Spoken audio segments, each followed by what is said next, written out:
Thank you, Mr. Speaker. And can I agree with the Prime Minister's comments on Iran?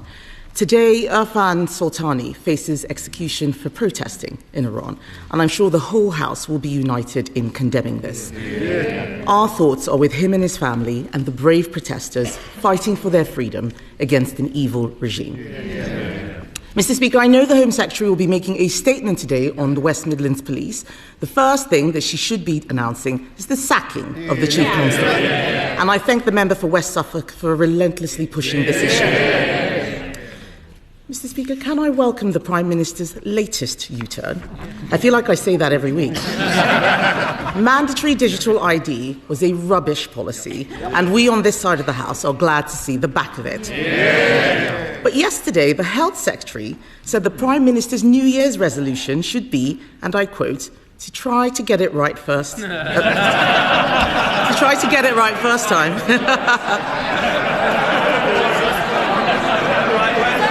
Try to get it right first time. Yes, you did say that. You did say that. My question is, does he agree? Prime Minister. Mr. Speaker, I'm determined to make it harder for people to work illegally in this country, and that's why there will be checks, they will be digital, and they will be mandatory. And I'll tell her what this government is doing, whether on planning, child poverty, employment rights, investing in our NHS. We're taking the right choices for Britain, and they oppose every single one of them. And she talks about U-turns and consistency. From the party that used to recognise the challenge of climate change, and now they run from it, who promised to cut immigration, but then lost control of it, who once took great pride in our diversity. Now they talk of deporting our neighbours to achieve cultural coherence. And Mr. Speaker, on consistency, don't get me started on 5 Prime Ministers, 6 Chancellors, 8 Home Secretaries, 16 Housing Ministers. They had more positions in 14 years than the Kama Sutra. No wonder they're knackered and they left the country screwed. Kemi Badenoch. A lot of waffle, Mr. Speaker, but it's still a U-turn. The member for Hull East has said, it's so interesting, Mr. Speaker, Labour MPs must think very carefully before defending policy decisions publicly. He said, and I quote, "This stuff leaves us looking really stupid." I'm sorry to tell him, but Labour MPs have been looking stupid for a long time. But let's look, Mr. Speaker. Let's look at some other things the Prime Minister didn't get right first time, starting with the family farms tax. Some farmers were so terrified they sold their farms last year only for the Prime Minister to U-turn 2 days before Christmas. Will he apologise for the misery he's caused countless farmers? Prime Minister. Mr. Speaker, the principle we put in place on inheritance tax is the right one. We listened, we made an aspirin. But what we're doing is turning the country around. Yes, we've changed the country. We've changed the failed approach of the last Tory government. They crashed the economy and sent mortgage rates through the roof. They left millions stuck on NHS waiting lists. They presided over the worst Parliament for living standards on record. Now we're turning that around. We're changing that. Inflation and interest rates are coming down. Waiting lists are coming down. Wages are up more in the first year of a Labour government than 10 years of the Tory government. But I understand, Mr. Speaker, that she's taking advice on change. She had Nadeem Zahawi in to ask his advice, how to change and how to save her party. Please don't tell me she listened to his accountant. Next day after the advice, he jumped ship to reform, the 23rd former Tory MP to do so. I don't know which is more pitiful, the flood of former Tory MPs deserting her sinking ship, or the Reform Party so desperate to launder any old failed Tory politician. Mr. Speaker, the Prime Minister doesn't need to worry about me. I'm all right.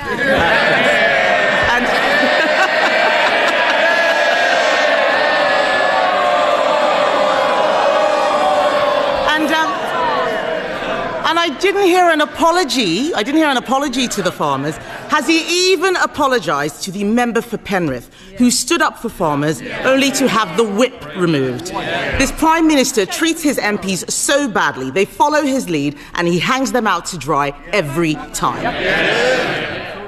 Let's turn to another area the Prime Minister has got wrong. His budget doubled business rates for thousands of pubs. So can the Prime Minister tell us, is there going to be any change to his business rates policy? Prime Minister. Mr. Speaker, we're working with the sector to ensure that they get the support that they need. I have to say, the Leader of the Opposition's newfound concern for pubs will come as a surprise to anyone who remembers the 7,000 pubs that were closed under the Tories. And as Business Secretary, she didn't say a word about it. So we support business. We also support workers, Mr. Speaker.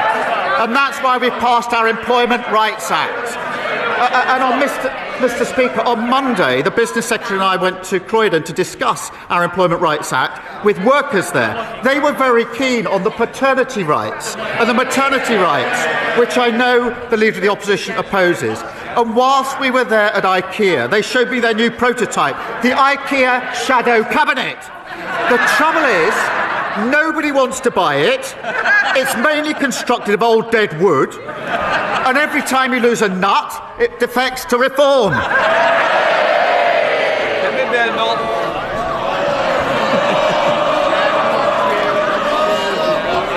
Mr. Speaker, he didn't answer the question about business rates. It sounds like he doesn't know what his policy is. And this has been a farce from start to finish. On Monday, the Business Secretary said the Chancellor did not even realise the impact of her business rates policy. No surprise there.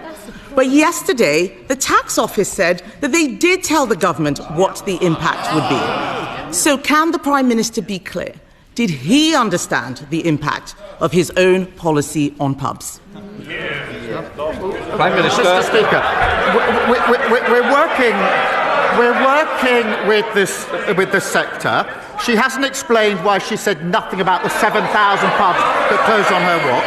We're doing other things on the cost of living to help people, to make sure they can get out, to spend money in pubs and hospitality, boosting the minimum wage. What did they do? They opposed it. Freezing rail fares and prescription charges. What did they do? They opposed it. £150 off energy bills. What did they do? They opposed it. She said nothing when pubs were closing, and she opposes every measure now. And she said a moment ago, I'm all right. She clearly didn't listen to the advice of Nadeem Zahawi, because what he told her, he's now made fun of it. He told her that they failed on mass migration, they failed on our armed forces, and he told her that she's leading, his words, a defunct brand the nation can no longer trust. No wonder he's joined the Tory migration to reform. Mr. Speaker, it's the second Boris wave. Mr. Speaker, I asked him if he understood the impact of his own policy. He didn't say yes.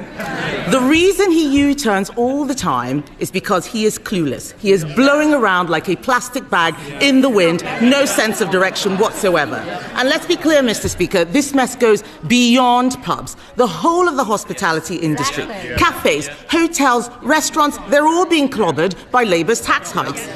There is an answer to this. Conservatives would abolish business rates for small businesses on the high street. Mr. Speaker, yes, they're all chuntering. He's already agreeing with us on family farms tax. He's already agreeing with us on digital ID. Why doesn't he make it a hat trick and abolish business rates for the high street? Mr. Speaker, they crashed the economy, and now they want to give lectures. She's wondering why nobody's listening to them. Nobody is ever going to listen to them on the economy ever again. Mr. Speaker, in 18 months, because of the decisions we've made, inflation is falling, and the Bank of England say it's coming back down to target. We've had 6 interest rate cuts in a row. Wages are up more in the first year of a Labour government than under the first 10 years of their government, and we beat the forecasts on growth for 2025. We're turning this country around after the appalling mess that they left it in. Kemi Badenoch. He says no one's going to listen to us. Who's going to listen to him? The winter field allowance, U-turn. Waspy women, U-turn. The two-child benefit cap, U-turn. Grooming gangs inquiry, U-turn. The family farms tax, U-turn. Digital ID, U-turn. Jury trials? U-turn. We hope so. We hope so. I think that's going to be the next one, Mr. Speaker. Week after week, these poor people sitting behind him have to defend the indefensible, only for him to U-turn a few days later. Mr. Speaker, one of his cabinet ministers told a journalist that what's happening at the moment is extraordinarily bad. Another said we've gone through a catastrophic series of missteps. Yet another minister said, we are so unpopular at the moment, I've come to the conclusion it's worth rolling the dice on a new leader. They're right, aren't they?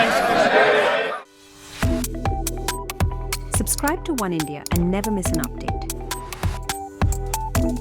Download the One India app now.